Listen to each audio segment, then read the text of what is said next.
उद्धव ठाकरे 3 दिवसांच्या दिल्ली दौऱ्यावरती आहेत। दुसऱ्या दिवशी उद्धव ठाकरे इंडिया आघाडीतल्या नेत्यांच्या भेटीगाठी घेत आहेत।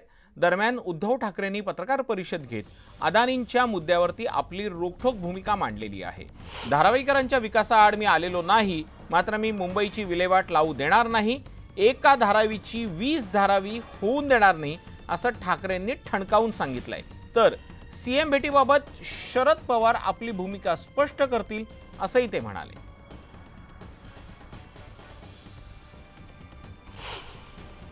वॉर रुकवा दी ना तो यूक्रेन और रशिया की वॉर रुकवा सकते हैं, तो वो पापा को बोलो ना, वो पापा को बोलो कि पापा ये भी वॉर रुकवा दो।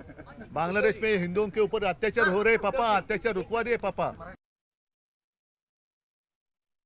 जगभर आपण पाहिलं तर बऱ्याच ठिकाणी आता जनतेचा संयम तुटत चाललेला आहे। मरे इस्रायलच्या बातम्या येत होत्या, पुढे त्यांच्या बातम्या काय झाल्या कल्पना नाही, पण इस्रायलमध्ये सुद्धा लाखो लोक रस्त्यावरती उतरले होते आणि बातम्या अशा होत्या की तिथल्या पंतप्रधानांना तर घराबाहेर पडता येत नव्हतं। आता बांगलादेशमध्ये तशी परिस्थिती झाली, मध्ये लंकेमध्ये झाली। एकूणच काय की सर्वसामान्य जनता ही सगळ्यात मजबूत असते, तिच्या सहनशीलतेचा अंत कोणत्याही राज्यकर्त्याने पाहू नये, आणि तो जर का पाहिला तर जनतेचं न्यायालय हे काय असतं हे वेळोवेळी अगदी कालच्या बांगलादेशातल्या घटनेनंतर सुद्धा जनतेने दाखवून दिलेलं आहे। याच्यावरती माझी भूमिका स्पष्ट आहे, शिवसेनेची भूमिका स्पष्ट आहे। अदानी कोणाचे मित्र, अदानी कोणाचे शत्रू, अदानी काय माझे शत्रू नाही आहेत, पण जो मुंबईचा शत्रू तो माझा शत्रू। त्याच्यामुळे जो कोणी मुंबईची विल्हेवाट लावायला येत असेल त्याला मी मुंबईची विल्हेवाट लावू देणार नाही। तो कोणाचाही मित्र असू दे, कोणाचाही शत्रू असू दे, जो मुंबईचा शत्रू तो मुंबईकरांचा शत्रू। तर धारावीकरांच्या घरामध्ये रोजगार आहेत, प्रत्येकाचे काही ना काहीतरी व्यवसाय आहेत, त्या व्यवसायाची सुद्धा एक सोय ही त्या योजनेमध्ये असायलाच पाहिजे। मुळामध्ये धारावीचा आराखडाच अजून झालेला नाही आहे, तो जनतेसमोर आलेला नाही आहे। त्याच्यामुळे मला अशी भीती वाटते की तिथल्या धारावीकरांना हे मिठागरात फेकणार, दहिसर टोल नाका, मुलुंड टोल नाका, कुर्ला मदर डेअरी, अन्य 20 जागा, या 20 जागा या टेंडरमध्ये नव्हत्या आणि तशी कोणत्याही विकासकाला अशी मुभा देण्यात आलेली नाही आणि देता येणार नाही। तिथला TDR काढला गेलाय, तो TDR मुंबईवर वापरण्याची जबाबदारी अधिकाऱ्यांना देण्यात आलेली आहे।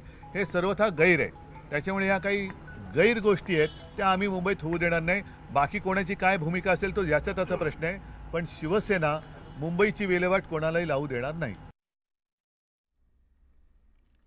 विधानसभा निवडणुकीसाठी मनसेनं आपला 3रा उमेदवार जाहीर केलेला आहे। लातूर ग्रामीणच्या जागेवरती संतोष नागरगोजे यांना उमेदवारी देण्यात आली। मनसेनं याआधी अधिकृतपणे 2 उमेदवारांची नावं जाहीर केलेली आहेत। शिवडी विधानसभा मतदारसंघातून बाळा नांदगावकर यांना उमेदवारी देण्यात आलेली आहे, तर पंढरपूरमधनं दिलीप धोत्रे यांना उमेदवारी देण्यात आली आहे। आता लातूरमधनं संतोष नागरगोजे यांचं नाव निश्चित झालेलं आहे। संतोष नागरगोजे आपल्या सोबत आहेत, सांगा तुमची उमेदवारी आज जाहीर करण्यात आलेली आहे। राज ठाकरेंनी स्वतः तुमची उमेदवारी जाहीर केलेली आहे, कशा पद्धतीचं ते काम आहे? आज लातूर ग्रामीण विधानसभा मतदारसंघाच्या बैठकीमध्ये माननीय राजसाहेब ठाकरे यांनी माझी उमेदवारी जाहीर केलेली आहे। त्याबद्दल मला खूप आनंद आहे, कारण माझ्यासारख्या सर्वसामान्य शेतकऱ्याच्या मुलाला एवढी मोठी संधी माननीय राजसाहेबांनी दिली। मराठवाड्यातून माझी पहिली उमेदवारी जाहीर केलेली आहे, त्याच्याबद्दल मी माननीय राजसाहेबांचं, शर्मिला वहिनींचं, अमित साहेबांचं आणि माझे मित्र, माझे बंधू दिलीप बापू धोत्रे यांचं आणि सर्व कार्यकर्त्यांनी आतापर्यंत जो माझ्यावरती विश्वास दाखवून हे संघटन उभं केलं आणि काम केले त्या सर्वांचं मी या ठिकाणी आभार मानतो।